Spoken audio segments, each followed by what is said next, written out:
terima kasih semuanya ya. Kalau kalian berada pada dalam keadaan sehat, ya sama-sama kita bersyukur kepada Allah. Semoga perlindungan Allah selalu senantiasa berada pada diri kita masing-masing. Ya. Baik, alhamdulillahirabbil alamin wa bihi nasta'in ala umuri dunya waddin wa ala alihi wa ashabihi rasulillahi ajma'in. Alhamdulillah, asyhadu an la ilaha illallah wa asyhadu anna Muhammadar rasulullah. Allahumma shalli ala sayyidina Muhammad wa ala ali sayyidina Muhammad. Rabbi shrah li sadri wa yassir li amri wa hlul 'uqdatam min lisani yafqahu qawli.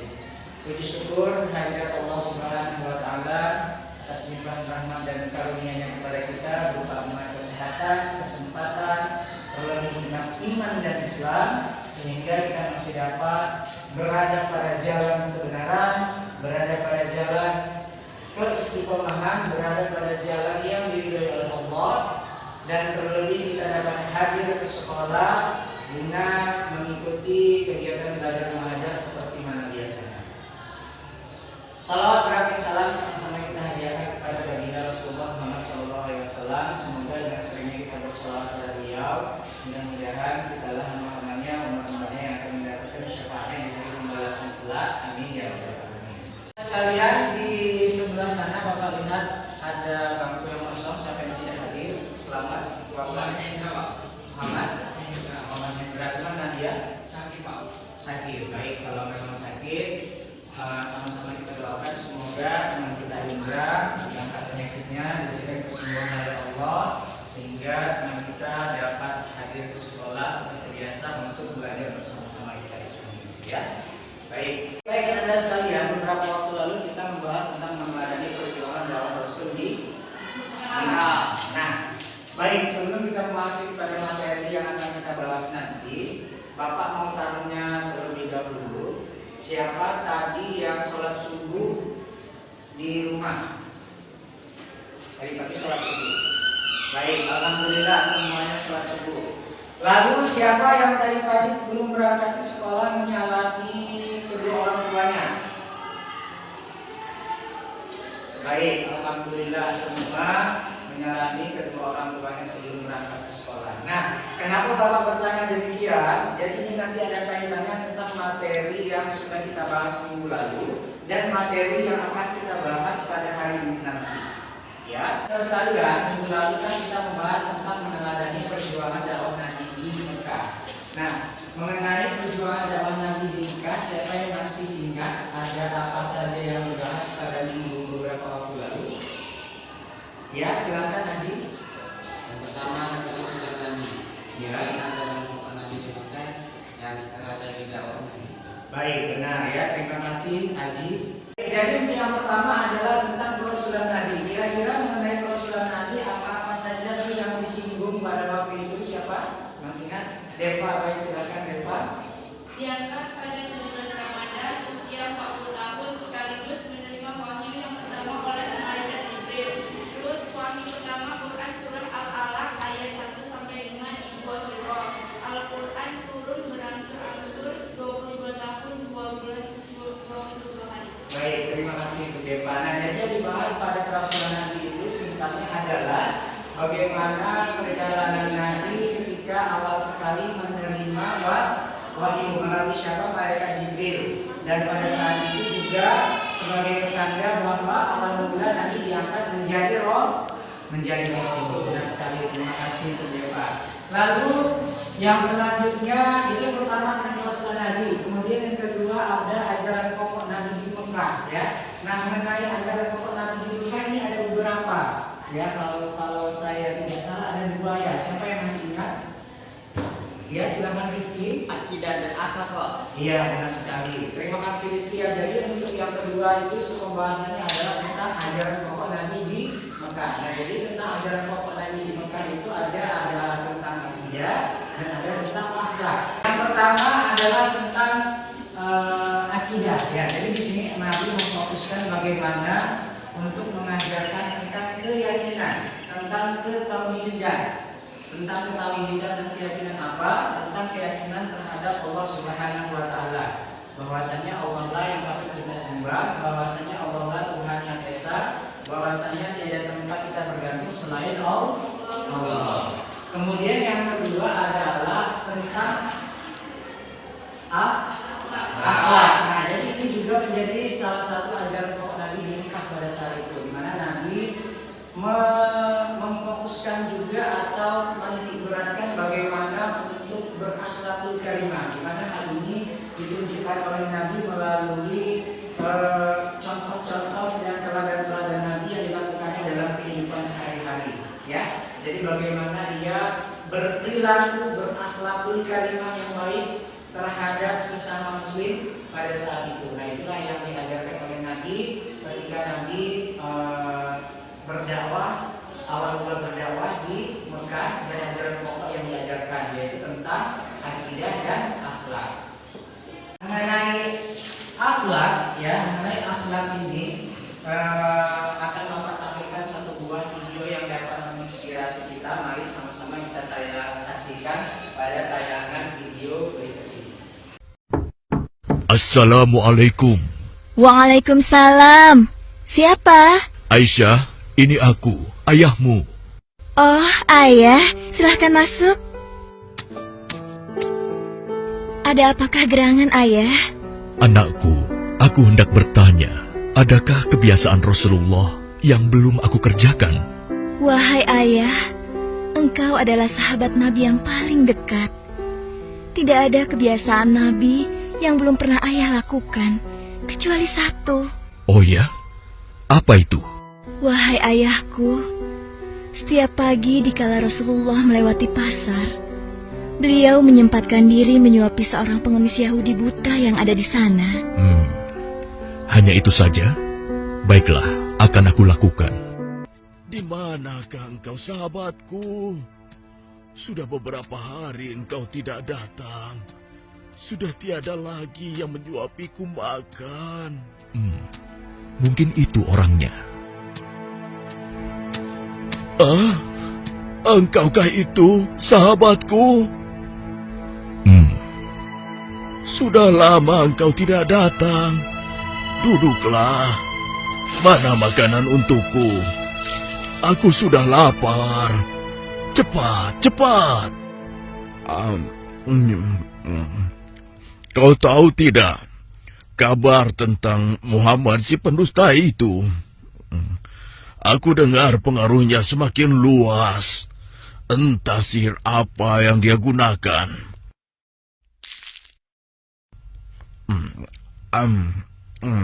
Bisa-bisanya ia mengaku rasul. Memangnya siapa dia?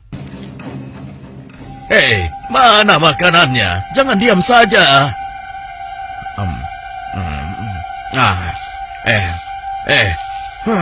Kau kasar sekali. Aku rasa engkau orang yang berbeda. Siapa engkau sebenarnya? Aku orang yang biasa memberikanmu makanan. Bohong. Engkau bukan orang yang biasa mendatangiku. Kenapa? Engkau berbeda. Orang yang biasa mendatangiku selalu menyapa aku dengan lemah lembut.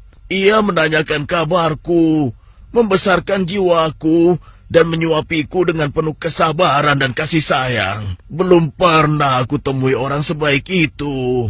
Pantasnya, dialah yang menjadi seorang rasul. Engkau benar, Bapak. Aku memang bukan dia. Hah? Lalu, siapa engkau? Aku adalah salah seorang dari sahabatnya. Namaku Abu Bakar. Lalu, kemana sahabatku yang biasa datang itu? Engkau yakin tidak tahu? Tidak. Orang yang engkau maksudkan itu sudah meninggal 2 hari yang lalu. Apa? Sudah meninggal? Benarkah? Benar, Bapak. Aku bahkan turut menguburkannya. Oh, mengapa orang sebaik itu meninggal? Padahal aku belum sempat membalas kebaikannya. Dia orang yang terbaik yang pernah aku temui di muka bumi ini. Bahkan melebihi saudara-saudaraku sendiri. Namanya pun aku tidak tahu. Bapak, maukah aku beritahu siapa orang itu sebenarnya? Siapa dia? Dialah Muhammad Rasulullah Sallallahu Alaihi Wasallam. Dia adalah Muhammad. Benarkah apa yang kau katakan?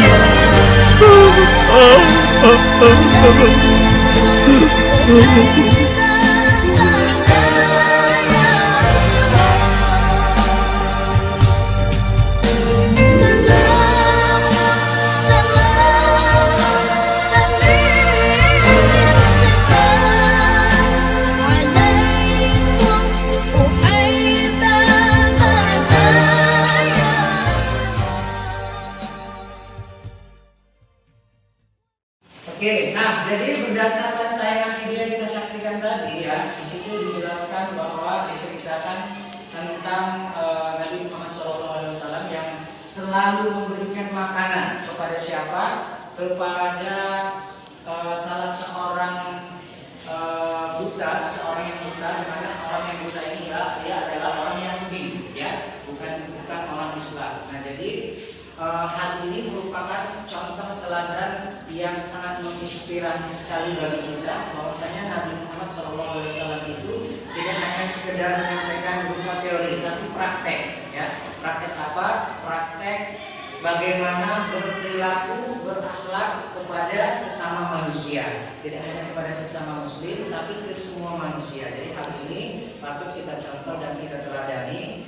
Makanya tidak dapat dipungkiri bahwa pada Al-Quran dijelaskan bahwa laqad kana lakum fi Rasulillahi uswatun hasanah, bahwasanya sungguh telah ada suri tauladan yang baik pada diri Rasulullah Shallallahu Alaihi Wasallam. Yang kedua lagi, yang ketiga apa? Pembahasan yang ketiga dari tahun singkat. Baik, Rizka, silakan Rizka. Strategi dakwah Nabi yang dilakukan secara rahasia dan terang-terangan. Oke, baik. Nah, jadi pembahasan yang ketiga maksudnya adalah strategi dakwah Rasul di Mekah, di mana ada dua strategi yang dilakukan, yakni tentang dengan cara terang-terangan dan secara rahasia. Nah, baik. Jadi beberapa hal yang kalian sampaikan itu adalah benar adanya, ya, semua benar. Dan sesuai dengan pertanyaan di awal tadi Bapak bertanya, siapa yang tadi sholat subuh, siapa yang tadi berangkat dari sekolah ke rumah menyalami orang tuanya. Jadi ada kaitannya dengan materi minggu lalu, dan ada pula kaitannya dengan materi yang akan kita bahas nanti. Di mana dengan kalian sholat subuh tadi subuh, ya, berarti kalian sudah mengaplikasikan apa yang kita pelajari beberapa waktu lalu, yakni tentang ketauhidan ataupun tentang akidah, ya, akidah terlebih dahulu. Di mana tentang akidah ini adalah mengajarkan tentang ketauhidan, mengajarkan tentang keesaan, ya, keyakinan kepada siapa? Kepada Allah Subhanahu Wa Taala. Dengan kalian sholat tadi subuh berarti kalian sudah menunjukkan bahwasanya kalian benar-benar sudah mengaplikasikan bahwa ajaran Nabi itu yang pertama adalah tentang akidah, yakni keyakinan. Dengan sholat berarti kalian juga sudah melaksanakan apa yang sudah kita pelajari beberapa waktu minggu lalu. Oke, kemudian yang kedua adalah akhlak. Nah, tadi Bapak bertanya siapa yang menyalami orang tuanya ketika berangkat ke sekolah. Semua menyalami, alhamdulillah. Itu berarti juga kalian sudah menerapkan apa yang sudah kita pelajari beberapa waktu lalu, yakni tentang akhlak. Nah, jadi seperti itulah kita layaknya seorang orang yang berpendidikan, ya. Berarti hal itu sudah sangat bagus sekali, dalam artian apa yang sudah kita pelajari sudah kita aplikasikan dalam kehidupan sehari-hari. Baik, jadi semua yang kalian sampaikan itu adalah benar. Makanya Bapak bertanya terlebih dahulu, apa tentang kaitan yang Bapak tanya dengan materi yang akan kita bahas pada minggu lalu dan materi yang akan kita bahas nantinya. Baik, jadi semua yang kalian lakukan itu adalah benar. Oke, baik, mari sama-sama kita beri tepuk tangan untuk kita semua. Jadi hari ini metode pembelajaran kita adalah dengan metode project based learning, di mana nanti kalian akan berdiskusi kelompok sesuai kelompoknya masing-masing dan mempresentasikan hasil diskusi kalian masing-masing pula, dengan nanti kelompok lain memberikan pertanyaan feedback mengenai materi yang disajikan, ya. Namun sebelum kita memulai pembelajaran, ya, di mana materi kita tadi sesuai yang Bapak sampaikan di awal adalah tentang meneladani perjuangan dakwah Nabi di di Madinah. Ya. Nah, adapun tujuan pembelajaran kita pada hari ini yang pertama adalah tentang meyakini kebenaran dakwah Nabi di Madinah, kemudian menunjukkan sikap semangat ukhuwah dan kerukunan sebagai ibrah dari sejarah strategi dakwah Nabi di Madinah. Kemudian yang ketiga menganalisis substansi, strategi dan keberhasilan dakwah Nabi di Madinah. Dan yang terakhir adalah menyajikan keterkaitan antara substansi dan strategi dengan keberhasilan dakwah Nabi Muhammad SAW di Madinah. Nah, oke, baik. Nah, jadi materi kita hari ini adalah tentang meneladani perjuangan dakwah Nabi di Madinah. Sebelumnya Bapak mau bertanya terlebih dahulu. Kira-kira siapa yang tahu atau yang sudah membaca terlebih dahulu materi hari ini? Kenapa sih Nabi Muhammad SAW itu harus hijrah dari Mekah ke Madinah? Apa? Ya, Deva, silakan. Karena wafat istrinya yaitu Siti Khadijah dan wafat pamannya Abu Thalib, yaitu pembela utama Nabi. Baik, benar sekali ya. Nah, jadi salah satu penyebab Nabi Muhammad SAW itu hijrah dari Mekah ke Madinah, yang pertama itu adalah benar adanya yang dikatakan oleh si Deva ya, bahwasanya wafatnya siapa istrinya? Siti Khadijah dan pamannya Abu Thalib, di mana kedua orang ini adalah orang yang sangat mendukung, orang yang sangat mensupport kegiatan-kegiatan Nabi. Kedua orang ini orang yang sangat semangat dalam mendukung Nabi, dalam mensiarkan agama, semangat dalam mendukung Nabi untuk melawan para kafir Quraisy. Itu yang pertama. Kemudian yang kedua adalah adanya rasa sedih yang dirasakan oleh orang-orang Madinah karena melihat beban Rasulullah itu sangat Madinah yang menemui Rasul di Bukit Aqabah pada waktu itu ya, di mana mereka menemui Nabi untuk apa? Untuk memeluk ajaran Islam. Kemudian yang keempat menyusul adanya 73 orang dari Madinah ya, di mana mereka itu dari Madinah ke Mekah untuk menemui Nabi, bahwasanya mereka mengajak Nabi untuk hijrah ya, untuk hijrah ke Madinah, ke kampung kami, ibaratnya seperti itu kalau bahasa kita ya, dengan perjanjian bahwa orang-orang Madinah pada waktu itu berjanji akan melindungi Nabi, pengikut-pengikut Nabi dan keluarga-keluarga Nabi. Kemudian yang kelima alasannya adalah adanya pemboikotan ya, adanya pemboikotan yang dilakukan oleh orang-orang kafir Quraisy pada waktu itu ya. Nah, jadi itu beberapa alasan yang menyatakan bahwa Nabi Muhammad SAW itu harus hijrah dari Mekah ke Madinah. Nah, selain itu perintah hijrah dari Mekah ke Madinah ini juga atas dasar perintah Allah Subhanahu wa Ta'ala, yang mana Nabi diperintahkan oleh Allah untuk hijrah, untuk mensiarkan agama, berpindah. Jadi itu sekilas tentang materi yang akan kita bahas hari ini. Nah, untuk selanjutnya seperti biasa kita akan berdiskusi kelompok. Jadi masing-masing kalian silahkan bentuk kelompoknya masing-masing, dimulai dari sekarang. Silakan.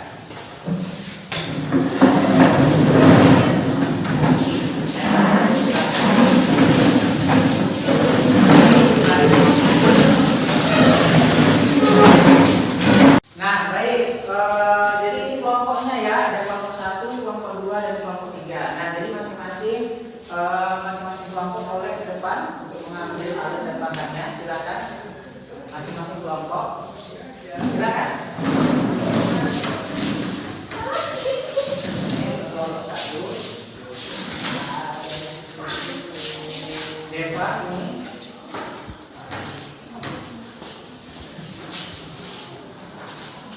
Kelompok 2, kelompok 3.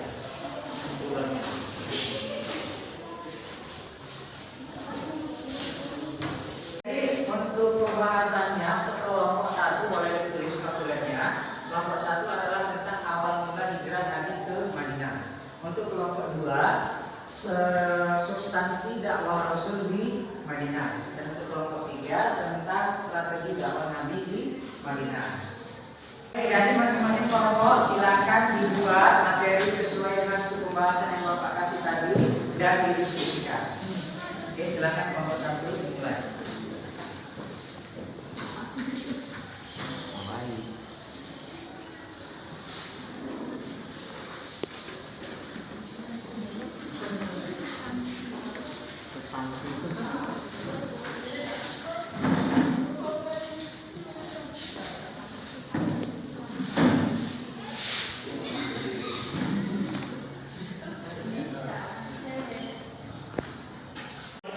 silakan kelompok 1 mempresentasikan hasil diskusi kelompoknya. Dipersilakan. Assalamualaikum warahmatullahi wabarakatuh. Di sini saya dari kelompok 1 ingin mempresentasikan hasil diskusi kami, yaitu tentang awal hijrah ke Madinah. Nah, pertama di sini yaitu wafat istri Nabi dan pamannya sebagai pembela utama dari ancaman kafir Quraisy. Dan yang kedua yaitu adanya penduduk Madinah sedih melihat Rasul karena beban Rasul berat. Yang ketiga yaitu adanya 13 orang Madinah menemui Rasul di Bukit Aqabah untuk memeluk Islam. Dan selanjutnya menyusul 73 orang dari Madinah yang menemui Nabi di Mekah untuk menjaga Rasul hijrah ke Madinah. Setelah itu adanya pemboikotan oleh kafir Quraisy pada Rasul dan pengikutnya. Sekian presentasi kami ucapkan wabillahi taufiq wal hidayah. Wassalamualaikum warahmatullahi wabarakatuh.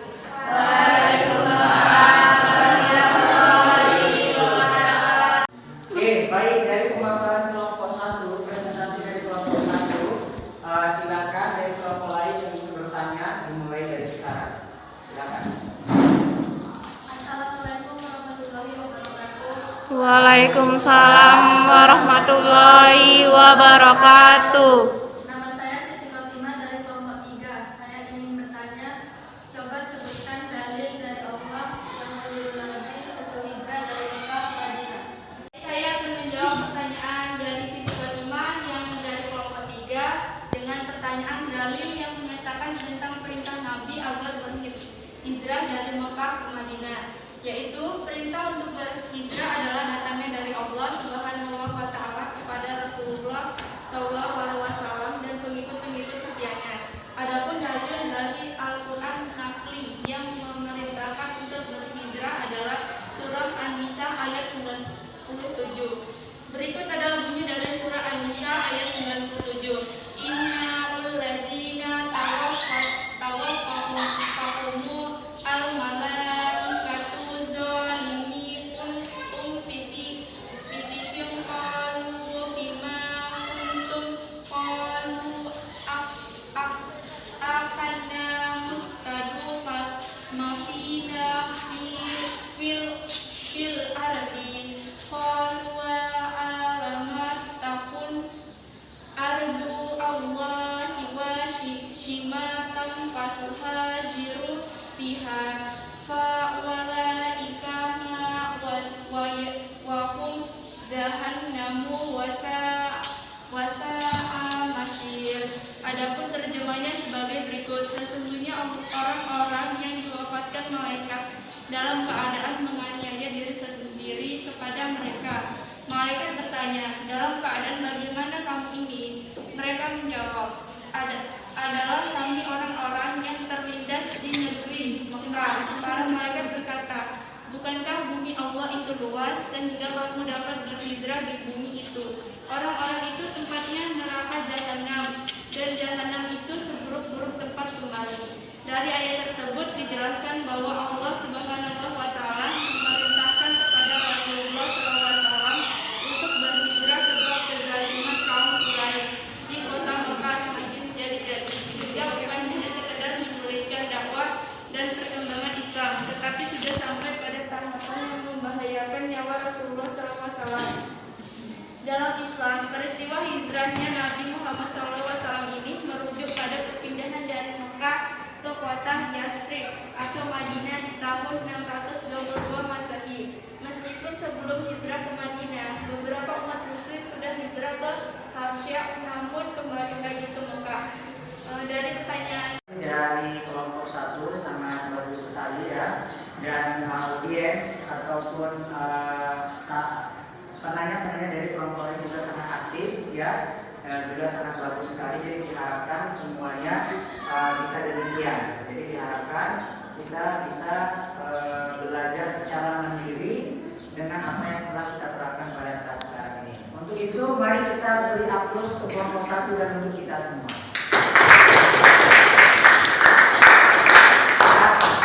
Baik, untuk kesempatan kali ini ada yang bisa menyimpulkan materi kita hari ini? Ya, silakan Dodi. Baik, bagus sekali. Terima kasih Dodi ya. Jadi kesimpulan pada pembahasan kita hari ini tentang meneladani perjuangan dakwah Rasul di Madinah pada pembahasan awal mula hijrah Nabi di Madinah adalah di mana memang dalam mensiarkan agama itu tidak mudah dan tidak gampang, tidak semudah membalikkan telapak tangan, sangat sulit sekali ya.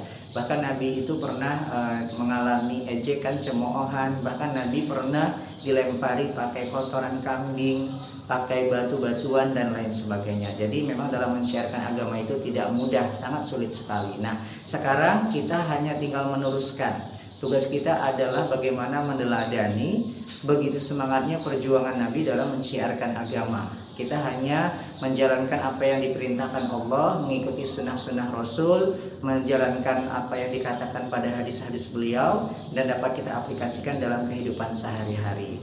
Dan kita sangat bersyukur pada saat sekarang ini kita tidak lagi berjuang berperang melawan kafir Quraisy seperti yang dialami Nabi. Kita hanya meneruskan, kita hanya tinggal mengamalkan apa yang diajarkan oleh Nabi dalam kehidupan kita sehari-hari.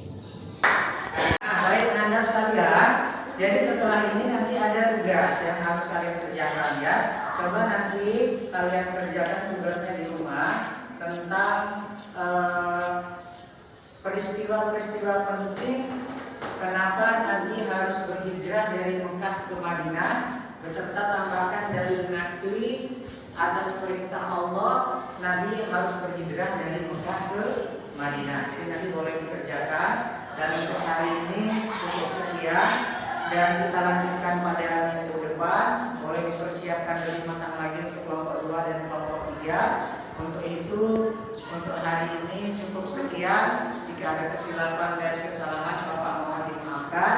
Sama-sama kita ucapkan hamdalah, alhamdulillah, jika ada kesilapan Bapak mohon dimaafkan, pada Allah Bapak mohon ampun. Bapak akhirnya assalamualaikum warahmatullahi wabarakatuh. Waalaikumsalam warahmatullahi wabarakatuh.